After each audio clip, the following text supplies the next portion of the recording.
Bonjour à tous. Merci de m'accueillir. Merci à la WineTech de m'avoir invité. Je me sens un petit peu comme dans la pub au Vomaltine où j'ai 8 secondes pour vous dire énormément de choses très importantes. Donc j'ai un quart d'heure pour vous parler du digital au service de la premiumisation. On pourrait en parler pendant 3 jours. Donc j'ai essayé de condenser. J'espère que ça va aller.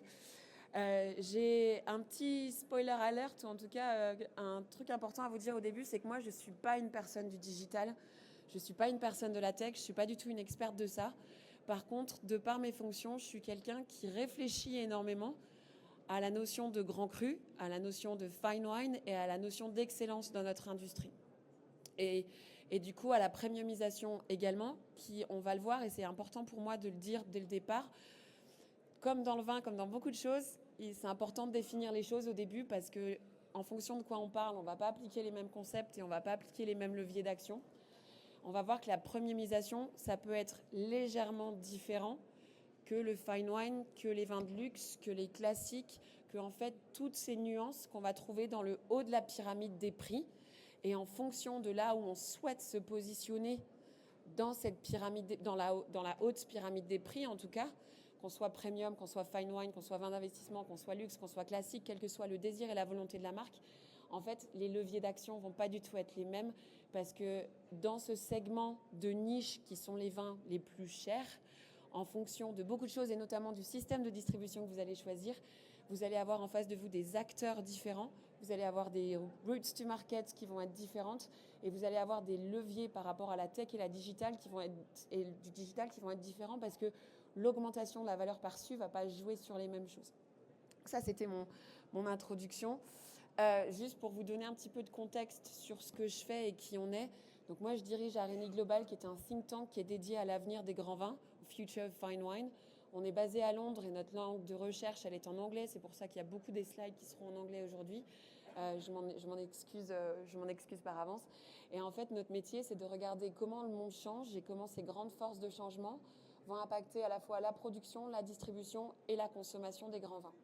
Et bien entendu, afin de définir notre sujet, on a passé beaucoup de temps à réfléchir à cette notion de grand vin, de fine wine, d'excellence, d'extraordinaire et de tout ce que ça inclut, de tous les attributs qu'il y a autour de ça et de tout ce que ça nécessite également. Et il y a beaucoup de choses et il n'y a jamais de réponse très simple et directe. On a 6 grands thèmes d'exploration. Bien entendu, le climat et l'environnement, tout ce qui touche autour des consommateurs de grands vins. Et on peut aussi directement dire qu'un consommateur de grands vins et un consommateur de vins normaux, j'aime pas, c'est difficile, mais on va dire qui se placent dans une autre catégorie, vont être des consommateurs un petit peu différents. Leurs attentes, leurs besoins, les nécessités vont être différents. Le global trade, parce que bien entendu, on fait du commerce dans un environnement international et tous les grands changements géopolitiques vont impacter la façon dont on peut développer notre commerce. Le marketing et la communication, la finance et le tech et le digital qui bien sûr s'intègrent à ça. Mais pour revenir à ce que je disais au départ, souvent on prend un petit peu les choses à l'envers avec le tech et le digital. Moi, je le vois beaucoup avec les partenaires avec lesquels on travaille. C'est-à-dire qu'on commence à s'interroger sur la tech et le digital avant d'avoir réfléchi à sa stratégie et à ce qu'on veut faire. Et dans la plupart des cas, la tech, c'est un outil qui va venir répondre à nos besoins, qu'on aura identifié par rapport à une stratégie. Et cette stratégie va énormément dépendre, encore une fois, du petit segment de niche sur les vins les plus chers dans lesquels on souhaite appartenir et dans lesquels on souhaite jouer. Donc, on publie entre 4 et 5 grandes publications par an. Si vous voulez en savoir un petit peu plus à la fin, venez me voir. Mais je voulais vous montrer le white paper, le livre blanc qu'on a publié l'année dernière en janvier, qui est la 4e édition de ce livre blanc sur, encore une fois, qu'est-ce que ça veut dire être un fine wine, quelles sont les responsabilités qui sont attachées à ça, comment cette notion évolue dans la tête du consommateur et dans la tête du trade aussi, et quels sont les attributs. Et je vais vous en parler très rapidement aujourd'hui, parce que je pense que c'est important dans le contexte de cette présentation. Mais comme tout est important de commencer par la définition en tant que recherche et de poser un petit peu le cadre de ce qu'on va expliquer. La premiumisation, en fait, il y a énormément de façons de la définir. Je vous en ai mis une logique. En fait, pour moi, la premiumisation, ça veut dire faire augmenter la valeur perçue du produit pour que le consommateur soit prêt à payer plus cher. Dans un esprit, bien entendu, d'augmentation de marge, dans un esprit aussi de sortir de ce qu'on appelle un commodity, c'est-à-dire du sel de table que vous pouvez remplacer par du sel ou un autre. Ça n'a absolument aucune importance, vous achetez le moins cher dans les rayons. Donc de sortir un petit peu de cet attrait, d'être extrêmement remplaçable, mais d'avoir ce positionnement unique qui fait qu'en fait, vous sortez un petit peu de la concurrence directe puisque vous vous êtes positionné de façon complètement unique. Ce qu'il faut bien comprendre autour, en tout cas ce qui est pour moi important à comprendre dans la premiumisation, c'est que c'est un langage et un mindset qui est lié au FMCG, donc au consumer goods, fast moving consumer goods. Et ça implique beaucoup de choses parce que ça implique un système de distribution particulier qui est celui de la GD, un volume qui est aussi important. Et on n'en a pas parlé dans la table ronde d'avant, mais je pense que tous les interlocuteurs seront d'accord pour dire que ça implique aussi un budget marketing. On n'en parle jamais du budget marketing. Mais pourquoi Gérard Bertrand il arrive à créer des marques? C'est parce qu'il a certainement un budget marketing qui est plus important que beaucoup de gens. On a cité LVMH. Je ne vais pas vous faire un cas d'école sur la part de leur budget marketing. En littérature, on a très bien établi pour les livres le palier que vous ne pouvez pas franchir en termes de vente. Si vous n'avez pas, il y a une corrélation directe entre le budget marketing et la vente des livres. C'est pareil pour les films. On ne l'a pas fait, ou en tout cas, je ne suis pas au courant sur les vins, mais il n'y a aucune raison que ce soit différent. Si vous voulez parler premiumisation, si vous êtes dans le contexte de la GD, si vous êtes dans ce contexte de distribution-là, ça vient avec un mindset particulier, des talents qui comprennent le FMCG et un budget marketing qui va être... Et donc, du coup, la tech et le digital vient au service de cette stratégie-là dans ce contexte-là. Voilà. Et le consommateur final. Si on élargit un petit peu la réflexion sur les vins d'excellence, les vins plus chers, il y a plein de façons de les nommer, et qu'on va s'intéresser au fine wine, qu'on va s'intéresser aux vins de luxe, on sort complètement de ce contexte. Et c'est très important de le comprendre parce que la distribution va être absolument pas la même. On va passer par une chaîne de valeur complètement différente. La façon de faire augmenter la valeur perçue, la valeur ajoutée des vins va être complètement différente. La vision va être différente, les volumes sont différents et les interlocuteurs vont être très différents. C'est-à-dire que vos clients à ce moment-là vont certainement pas être le client final, vont être tous les clients du trade, parce que vous soyez un fine wine ou un vin de luxe, ou quelle que soit la façon dont vous souhaitez vous définir, il y a un point commun qu'on va avoir, c'est qu'on ne contrôle pas notre distribution jusqu'au bout, qui est une énorme différence avec le reste des produits de luxe. Donc en fait, votre premiumisation, votre valorisation, l'augmentation de votre valeur perçue, elle va non seulement partir de votre marque, de votre domaine, mais elle va devoir être portée et relayée par l'ensemble des acteurs que vous allez vous trouver sur la ligne de distribution. Et c'est un gros travail qui n'est pas du tout le même. Et c'est des axes de levier qui, traditionnellement, on a beaucoup de codes dans le monde du vin, mais qui vont passer par des actions différentes. Et donc, forcément, le digital et la tech qu'on va mettre en place va être complètement différente. Donc, c'est une grande introduction, mais je trouvais que c'était intéressant de faire la nuance entre tout ça. Je pourrais en parler pendant des heures et c'est en partie mon métier d'en parler pendant des heures. Donc, je vais le faire très rapidement. Mais je voulais vous présenter la définition des grands vins. C'est 5 ans d'études et on a toute une méthodologie que je pourrais vous expliquer. C'est une définition qui change. C'est une définition, là, on en est au 4e livre blanc, donc on évolue. Mais pour vous donner un petit peu, quand on est dans ce milieu-là, quand on est dans ce segment-là, qu'est-ce que ça veut dire des vins avec une valeur perçue ajoutée et quels sont les attributs qui vont faire qu'on est fine wine ou pas. Et c'est théorique, bien sûr, c'est une base de réflexion. La définition, elle est là pour la conversation. On n'est pas du tout dogmatique, on est trop évolué pour être dogmatique.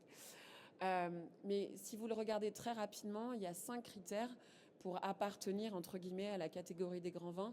La première, elle est liée à des critères objectifs, donc un vin qui est équilibré, harmonieux, élégant, qui a la capacité de vieillir. On en parlait avec le Sauterne, ça c'est quelque chose qui est très important. On a quelque chose de subjectif qui est la capacité à créer des émotions. Ensuite, on a la vision du winemaker qui est très important.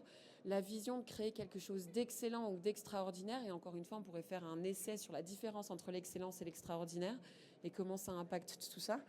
Mais je erre vers le hors-sujet. La réputation qui est extrêmement importante.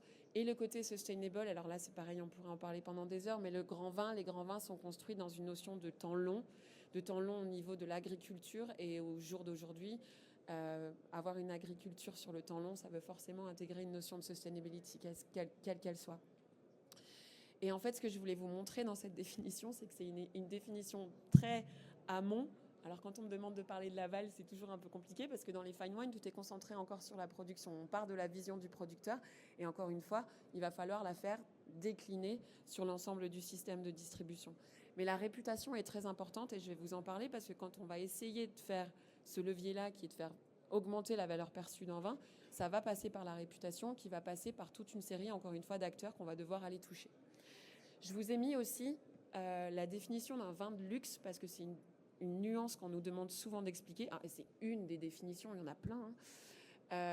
Vous commencez à comprendre mon amour des définitions. Mais qui a été faite par Liz Thatch et Peter Young aux États-Unis. Il y a un bouquin qui s'appelle Le marketing des vins de luxe. Je ne sais pas s'il est traduit en français, mais si vous êtes à l'aise en anglais, je vous conseille de le lire parce qu'il est vraiment très intéressant. C'est très axé sur le marché américain. C'est une vision américaine des vins de luxe, mais pour nous Français, c'est très important de le connaître parce qu'encore une fois, on pourrait faire un essai philosophique sur la compréhension du luxe aux États-Unis et en France. Elle est très différente. Et il y a beaucoup de choses en commun, mais encore une fois, une des choses qu'on va avoir en place, c'est cette valeur perçue qui passe par les réputations et qui passe par le sentiment de privilège qu'on va faire ressentir aux consommateurs, qui là a une place beaucoup plus prépondérante que dans les fine wines. Et ça, c'était ce dont je vous parlais depuis le début. En fait, on a énormément réfléchi à est-ce qu'on peut être grand tout seul, est-ce qu'on peut être premium tout seul. Alors je sais que c'est un petit peu une extension de la premiumisation, mais quand on a envie de jouer dans cette cour-là, on ne peut pas le faire tout seul, encore une fois. Et on a identifié, nous, 7 acteurs qui font partie de ce que Jamie Goode a appelé la community of taste, des gens qui vont contribuer à votre réputation et qui vont contribuer à l'augmentation de la valeur perçue. Donc, quand on est dans ce segment-là, la communication, c'est bien entendu un axe super important. Les RP, c'est super important. Le digital, c'est super important. Mais c'est super important à travers l'ensemble de ces acteurs. C'est une vision vraiment 360 qui ne peut pas se résumer à des actions hyper directes, problème, solution. Non, problème, solution à 360 degrés, qui est un peu un cycle de création de valeur. Et alors du coup, je crois qu'il doit me rester 5 minutes. Voilà, on en revient quand même à la tech après cette longue introduction. Moi, j'ai beaucoup demandé à mes partenaires et je leur ai dit, bon alors, je dois parler du digital au service de la premiumisation. Je prends une vision assez large de la premiumisation. Qu'est-ce qui, toi, en tant que retailer, parce qu'on est sur de l'aval, on est sur de la vente, qu'est-ce qui t'a permis d'augmenter la valeur perçue de ton offre ? Parce que quand on parle de la vente, c'est bien entendu, comme je vous l'ai expliqué, à partir du domaine, mais aussi à partir des magasins, des cavistes, même des sommeliers qui vont mettre en avant ces marques-là. Et on en a beaucoup qui, en fait, ce qu'ils m'ont expliqué, c'est que, et je suis très contente qu'Hilbrand parle juste après, parce que pour moi, Hilbrand, c'est un grand partenaire de la premiumisation, c'est d'arriver à avoir le niveau de détail et le niveau de qualité au niveau des services associés des vins. C'est-à-dire que tout le travail que vous mettez en place à avoir des vins qui sont extraordinaires, d'avoir la même chose dans la ligne de service. Et ça peut passer parce qu'Hilbrand l'expliquera, mais pourquoi les vins de Bourgogne se sont développés au Japon, c'est parce qu'Hilbrand a un service qui fait que les vins, ils arrivent en qualité nickel. Et c'est pas très sexy, mais ils le font avec des ERP, ils le font avec des CRM, ils le font avec... c'est pas de la tech un peu shiny, mais c'est de la tech hyper nécessaire, qui va aussi servir à des retailers. La Wine Society fête son 150e anniversaire cette année. Ils ont fait le meilleur chiffre de vente de leur histoire l'année dernière, parce que l'année dernière, ils ont réussi à mettre en place un service technique qui leur permet de faire de la livraison en un jour partout en Angleterre à partir d'une bouteille. Ça, c'est pas sexy, c'est pas shiny, c'est pas forcément d'intelligence artificielle, mais c'est avoir accès à cette donnée et arriver à avoir un service précis et de qualité qui est hyper important pour cette vision 360 de la premiumisation et de la qualité. On peut parler de la garantie d'origine et la blockchain, bien entendu, est super intéressante. On va parler de la personnalisation, mais ça, c'est pareil, il me faudrait une autre heure pour en parler, et de ce que ça veut dire d'humaniser la connexion. Parce que souvent, quand on est dans les vins plus chers, de par la ligne de distribution très longue, connaître son consommateur final, c'est très compliqué. Le digital va nous permettre de le faire, va nous parler d'humaniser nos personas, d'avoir des vraies personnes en face de nous, et d'affiner le service qu'on va pouvoir proposer, encore une fois. La création de contenu. Il y a une marque aux États-Unis qui s'appelle Massican, un winemaker qui s'appelle Dan Petroski, qui maintenant travaille avec Gallo, donc pas un petit non plus du monde, et qui mixe la premiumisation et le fine wine de façon assez intéressante. Encore une fois, pas le même budget marketing que ce qu'on va avoir en France sur beaucoup de choses. Lui, il parle tous les jours un quart d'heure à son intelligence artificielle. Parce que le but, c'est que l'intelligence artificielle arrive à comprendre son tone of voice, son message, et créer des contenus qui soient à la fois fidèles à ce que lui il fait, mais fidèles à l'attente de ses consommateurs qu'il connaît super bien. Donc en amont, il a tous les datas de ses consommateurs, il sait qui ils sont. Il a aussi l'intégralité de ce qu'il est, de son identité. Et le digital va lui permettre d'affiner le message, de le faire de façon beaucoup plus rapide, et que ce soit au niveau des mots, que ce soit au niveau du visuel, d'avoir des productions qui soient adaptées à la fois à l'amont et à l'aval, et qui fassent ce lien-là. Et puis, j'en touche une ligne parce que c'était pas la conversation, mais c'est aussi très important quand on parle de la premiumisation. Je l'ai évoqué très rapidement, mais la premiumisation, ça passe par souvent une augmentation de la qualité des vins. C'est un peu un passage obligatoire. C'est pas que seulement du marketing, c'est très lié. Et l'augmentation de la qualité des vins, là où la tech et le digital va être extrêmement important, c'est tout ce qui est la viticulture de précision, qui va nous permettre aussi d'économiser des ressources, qui va nous permettre d'avoir encore une fois cette chaîne de valeur positive et qui va venir faire que le marketing ne repose pas que sur des arguments marketing, mais des arguments réels, parce qu'on pourrait encore parler d'authenticité pendant des heures, mais ça va être très important. Je crois que c'est fini, un quart d'heure, ça passe très vite. Je ne sais pas du tout si on a le temps d'avoir des questions. J'avais donc du coup, si je voulais vous laisser avec quelques takeaways, avec quelques points clés, que la notion de digital et la notion de premiumisation sont tellement vastes qu'avant de penser outils et besoins, et je suis désolée si vous attendiez des outils précis, c'était pas la teneur de ce speech, mais il faut penser stratégie et positionnement. Et le monde du vin tend de plus en plus, et ça a une tendance forte de ce qu'on peut voir, à une séparation des catégories d'excellence, quelle que soit la façon dont vous voulez la nommer, avec la catégorie des FMCG. Et on a de plus en plus de séparation avec des acteurs différents.